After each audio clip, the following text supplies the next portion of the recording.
The 10 News Weather Authority, always watching and tracking for you from the JES Weather Center.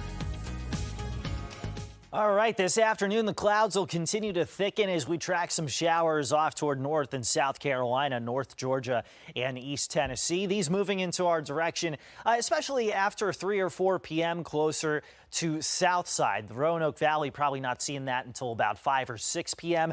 It starts out pretty lightly here as we head into the evening, but what happens overnight is, number one, our storm system gets closer and we start to pull in the wind out of the southeast. So that's going to rise up some of the higher terrain. And there you see the yellows and oranges indicating some heavy rain at times while most of us are asleep.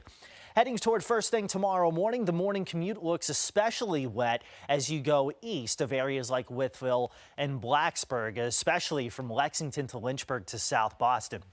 Fast forward to about midday, and we see a little bit of a break in the action, but we'll have a warm front nearby.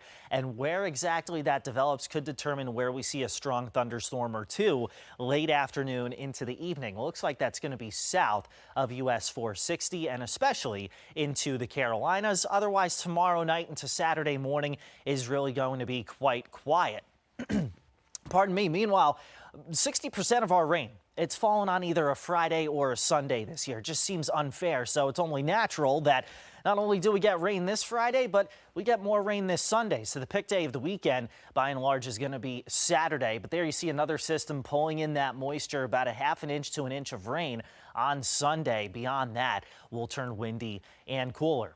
So here's our daily rainfall. Tomorrow, about 1 inch to 2 inches of rain may allow some streams and creeks to rise a little bit. Nothing Saturday. By Sunday, again, about a ½ an inch to 1 inch of rain along with a few thunderstorms. So Saturday, turning drier and warmer. High temperatures in the low to mid 70s for you. Probably the best day to take a hike or do anything outdoor related like the Dogwood Festival in Vinton. Sunday, a little wet at times, temperature 65 to 70. But once that second storm system passes through, instead of the air coming in out of the southeast, it's going to come in out of the northwest. So this blue shading indicating that the first few days of May are going to be cooler than average. You'll see exactly what I'm talking about here in the extended forecast. So for today, 65 to 70 again. Showers are going to start to increase about around and after supper time, and they'll become pretty heavy overnight into tomorrow morning. Saturday again is left dry with highs in the 70s. Sunday, 65 to 70 degrees as we track another round of rain. At the moment, looks like that's going to be late morning into the afternoon, though keep checking back for updates as we're still about 3 days away. But there you see that little bit of a cool down Monday, Tuesday, and Wednesday. A little windy at times as well. Mountains are only going to reach the 50s. Roanoke Valley in the low to mid 60s to start out the month of May. So there's your last dose of April showers.